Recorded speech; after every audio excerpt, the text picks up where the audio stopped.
Hello, everyone. Every great movement in history, every shift, every revolution started not with a how or a what, but with a why. So let me start with this. Why do some women defy the odds while others remain confined by them? Why do some choose to rise when the world tells them to stay in their place? Why do some dare to dream outrageously, speak unapologetically, and act boldly when everything around them says you're not ready, or worse, you're not allowed? Here's the answer: because they found their why. And when a woman finds her why, she becomes unstoppable. Every action worth remembering starts with a reason, not just a goal, not just an ambition, but a deep and personal why. That's the foundation of true change. When we talk about women who dare, those who break barriers, challenge systems, and defy expectations, it's easy to get caught up in the what they did. But what makes their journey powerful isn't just their actions, it's what drives them, their why. The world often sees courageous women as rebels, people who push boundaries just for the sake of pushing them, but real change makers rarely act out of rebellion alone. They act out of alignment with something deeply meaningful to them, something personal, something that moves them emotionally. Their decisions, their risks, and their resilience are fueled by a cause, a belief, or a conviction that says, this is too important to ignore.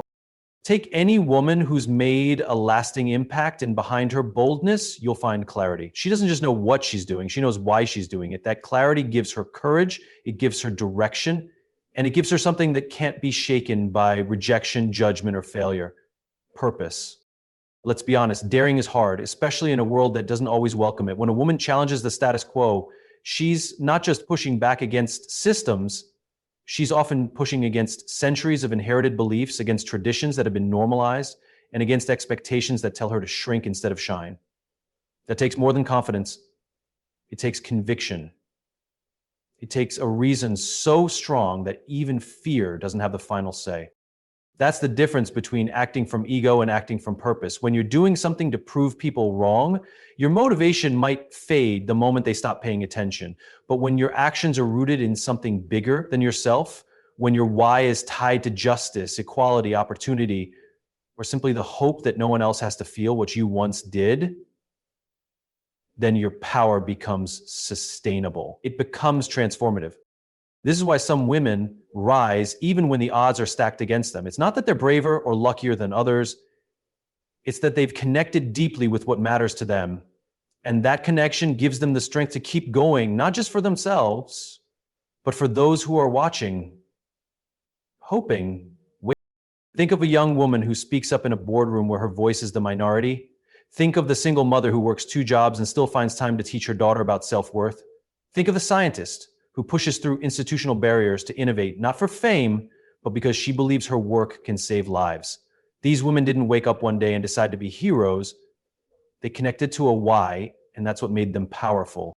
Simon Sinek teaches that people don't buy what you do, they buy why you do it. That truth doesn't just apply to businesses or brands, it applies to people, especially to women who lead with courage. The world is moved not just by their actions, but by the meaning behind those actions. And when a woman leads from her why, others feel it. Others are drawn to it. Others are inspired to find their own. So if you're a woman standing on the edge of a decision, wondering if it's worth it to speak up, to stand out, to take the leap, ask yourself not just what you want to do, but why you want to do it. Because once you're clear on that, the rest becomes possible. Maybe not easy, but absolutely possible. We often think of daring as something loud and dramatic, standing on a stage, leading a protest, breaking glass ceilings in front of cameras. But daring in its truest form doesn't always look like that. Sometimes it's quiet. Sometimes it's steady. But at its core, real daring is rooted in purpose. It's not about ego. It's not about proving people wrong. It's about being relentlessly committed to something that matters deeply to you. There's a misconception that to be daring, you have to be fearless, that you have to charge into every room, unshaken, bold, and unwavering. But that's not how it really works. The women who make a difference, the ones who challenge systems and shift perspectives, aren't fearless. They feel the fear, the doubt, the discomfort, but they move forward anyway, not because it's easy, but because their purpose is bigger than their fear. Think of the woman who chooses to report harassment at work, knowing it might jeopardize her career. or the woman who starts a business that no one believes in because she knows there's a gap that needs to be filled, or the woman who walks away from a life that looks perfect on the outside because her soul knows it isn't right on the inside. None of those decisions are easy, but they're all rooted in one thing: purpose. Purpose gives courage context. It turns fear into fuel. When you know what you're standing for, whether it's justice, truth, representation, or your own dignity, you don't need to be loud, you just need to be clear. Clarity is where strength comes from. You don't have to push through every wall, you just have to walk with enough intention that the right doors begin to open, or you create new ones. When a woman is purpose-driven, people feel it. They may not always understand it, they may question it, resist it, or even fear it, but they feel it because there's something undeniably powerful about a person who is anchored in something real. It's not about charisma, it's not about bravado, it's about alignment. The way her words, actions, and presence all point in the same direction. That kind of daring is sustainable. It doesn't burn out after a moment of applause or a temporary win. It lasts, it grows, and it inspires. Others see it and realize they can dare too, not because they're told to, but because they now believe there's a deeper reason to. Purpose-driven daring is what allows women to navigate resistance with grace. It's what lets them recover after setbacks and rejections. Because they're not chasing approval, they're answering a calling. And when you're answering a calling, your path becomes less about what's ahead of you and more about what's within you. So the next time someone tells you to be brave, don't just look outward, look inward. Find the reason that matters most to you. Get honest about what you believe in, what breaks your heart, what lights your fire.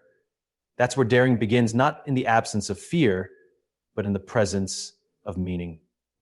Because when a woman dares with purpose, she doesn't just disrupt the system, she redefines it. And that's the kind of daring the world needs more of. Not performative, not reactive, but intentional, grounded, and powerful in its clarity. When we hear the phrase breaking barriers, we often imagine something dramatic, smashing through walls, shattering glass ceilings, or kicking down doors. And while those images are powerful, they can also be misleading, because the most difficult barriers women face aren't always physical. They're not always obvious. In fact, many of the toughest barriers are invisible. These barriers are made of assumptions, of deeply ingrained stereotypes, of quiet biases that shape how women are perceived, treated, and valued. They're built into the systems we live and work in, the language we use, the roles we assign without thinking. And because they're not always seen, they're often ignored. But they are no less real, and in many ways they're more damaging because they're harder to call out, harder to measure, and harder to dismantle. These invisible barriers whisper subtle messages. Don't be too ambitious. Tone it down. You're great, but maybe you're not ready. They show up in performance reviews that praise men for being assertive and criticize women for being aggressive. They appear in boardrooms where women's ideas are overlooked until a man repeats them. They're present in job interviews, promotions, funding decisions, and expectations around caregiving and leadership. And the worst part is many of these barriers are so normalized that they don't even feel like barriers. They just feel like the way things are. That's what makes them dangerous. They operate under the radar. They're the rules no one wrote down, but everyone seems to follow. For a woman to break through these invisible walls, it takes more than skill or talent. It takes awareness, courage, and often exhaustion. Because pushing against something you can't quite see, but constantly feel, is deeply draining. And yet, women do it every day.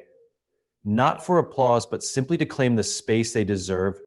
Consider how early these barriers begin. Little girls are often praised for being polite, quiet, and obedient, while boys are encouraged to be bold, adventurous, and loud. These early messages get internalized and carried into adulthood. They shape confidence, career choices, and even how we speak in meetings.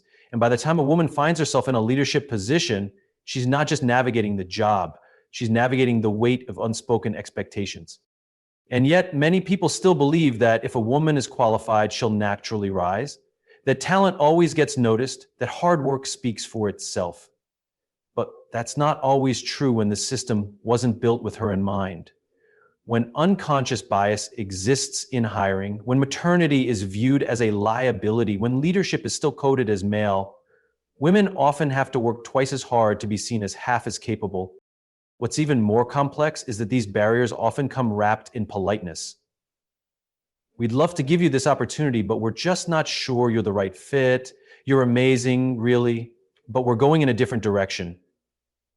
The language is soft, but the impact is sharp. It tells women to wait, to stay in line, to be patient while others move ahead. But here's the truth. Being aware of these invisible barriers is the first step toward breaking them. We can't fix what we won't name, and once we name it, we can challenge it, not just as individuals, but as teams, organizations, and communities. Women breaking invisible barriers aren't just moving forward for themselves. They're expanding the path for others. Every time a woman challenges a stereotype, speaks up in a room where she was meant to stay silent, or chooses to define success on her own terms, she's doing more than succeeding. She's changing the definition of what's possible. Invisible barriers may be hard to see, but once exposed, they can be dismantled. And when that happens, what once felt like a limitation becomes an invitation for others to step in, step up, and stand tall. When a woman dares to rise, she rarely rises alone. Whether she knows it or not, every courageous step she takes becomes a signal to others that it's possible to do the same.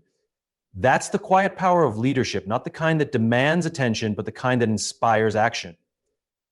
A woman who chooses to break a barrier doesn't just walk through a door, she holds it open for the next person behind her, and the next, and the next. There's something profoundly human about seeing someone who looks like you, comes from where you come from, faces the same struggles you do something that once felt impossible. It shifts what you believe is achievable. It alters what you think you're allowed to reach for. That's what happens when a woman dares. Her courage multiplies. Her action becomes a mirror, a map, a message to others that they're not alone, and they're not crazy for dreaming bigger.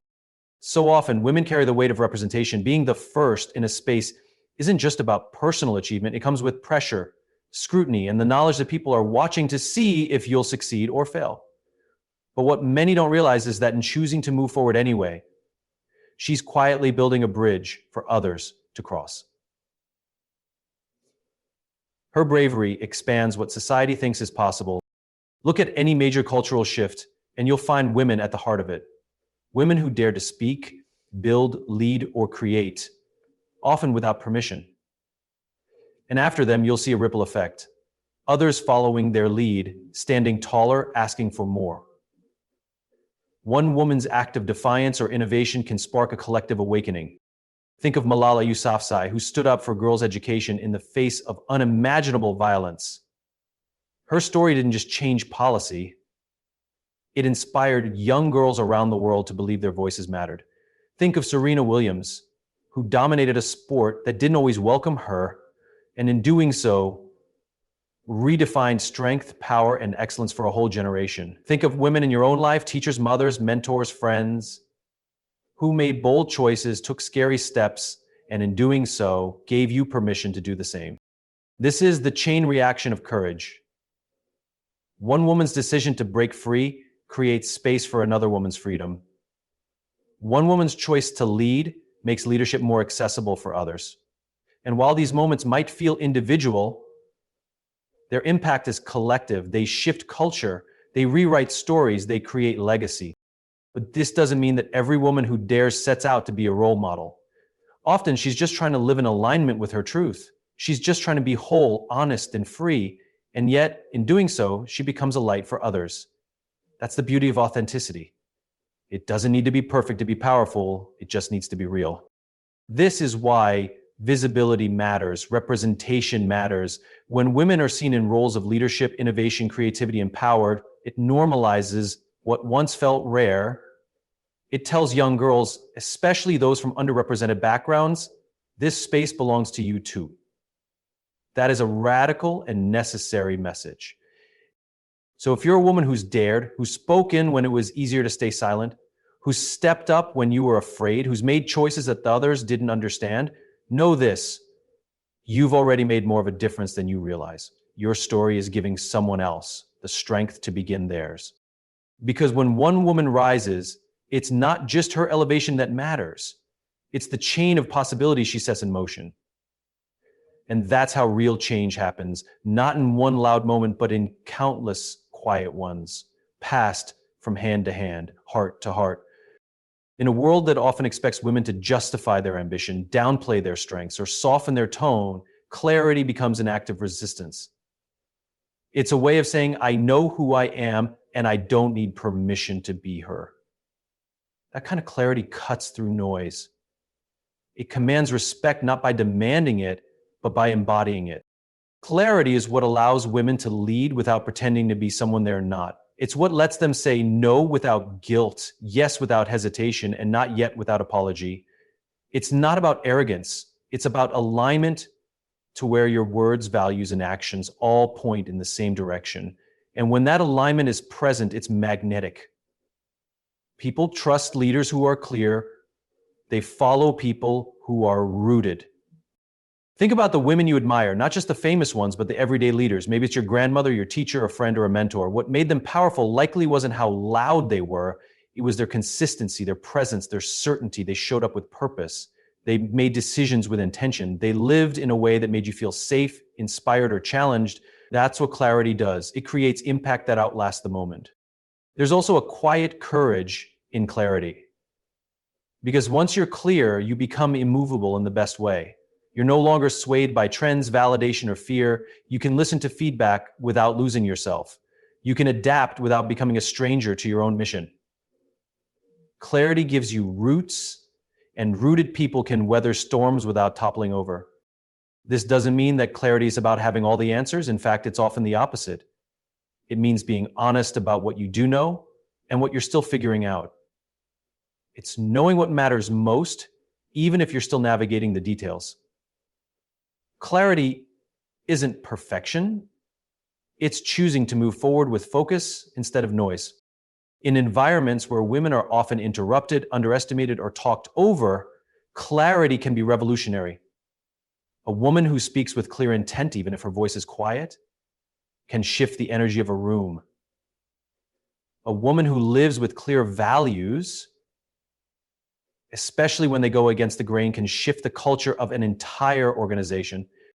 That's why power doesn't always look like dominance. Sometimes it looks like a woman who knows her boundaries, who trusts her instincts, who doesn't need to explain herself at every turn. Sometimes power is the ability to walk away, to speak only when it matters, to stay calm under pressure because your sense of self doesn't depend on outside approval. The truth is, clarity is power, and when women lead from that place, when they trade performance for purpose and noise for direction, they become a force that doesn't need to shout to be heard. They speak less, but say more. They do less, but create more. And they lead not just with confidence, but with conviction. Empowering women is not just a women's issue, it's a human one. It's not a favor, a trend, or a checkbox to tick off. It's a shared responsibility, a collective opportunity, and a moral imperative. When women rise, society rises with them. Economies grow, communities strengthen, innovation flourishes, and generations to come inherit a world with more possibility, more balance, and more hope. This isn't about giving women a seat at the table out of politeness. It's about realizing that the table was never complete without them. For too long, the work of gender equity has been placed primarily on the shoulders of women. Women advocating for themselves, women mentoring each other, women building safe spaces, women calling out injustice. And while that work is powerful and necessary, real change happens when everyone sees themselves as part of the solution. Because the systems we live in were not built by women alone, and they will not be rebuilt by women alone either. This means men have a role, institutions have a role, leaders, educators, parents, colleagues, all of us play a part. It starts with awareness. Understanding the biases that shape our thinking, the norms we've absorbed without questioning, and the ways we may unintentionally reinforce barriers. But awareness alone isn't enough. We need action. We need people willing to speak up when something's off, to advocate for fairness even when it's inconvenient, and to amplify women's voices rather than compete with them. We also need to reframe the narrative. Empowering women isn't about taking something away from someone else. It's not a zero-sum game. It's not us versus them. It's a collective win. When women have equal access to opportunities, leadership, education, and safety, everyone benefits. Families thrive, workplaces become more dynamic and empathetic, governments become more representative, solutions become more inclusive. The whole gets stronger. And yet, there's still resistance, often subtle, sometimes loud. There's still the belief, consciously or unconsciously, that giving space to women means losing something for men. But what if the opposite is true? What if equity doesn't dilute power, but expands it? What if sharing leadership doesn't make it weaker, but wiser? The future isn't about lifting women up above men. It's about lifting everyone up to the level of their potential. That starts with removing the roadblocks that hold women back, whether those are pay gaps, leadership gaps, safety concerns, or outdated stereotypes. And it continues with building environments where women don't just survive, but thrive. That kind of environment doesn't happen by accident. It takes intention. It takes designing workplaces that support caregivers, schools that empower young girls to lead, media that reflects diverse stories, and policies that protect against discrimination. It takes allies who don't just support women privately, but champion them publicly. And most of all, it takes humility. The humility to listen, the humility to learn, the humility to say, maybe I don't fully understand what you face, but I'm here to help change it.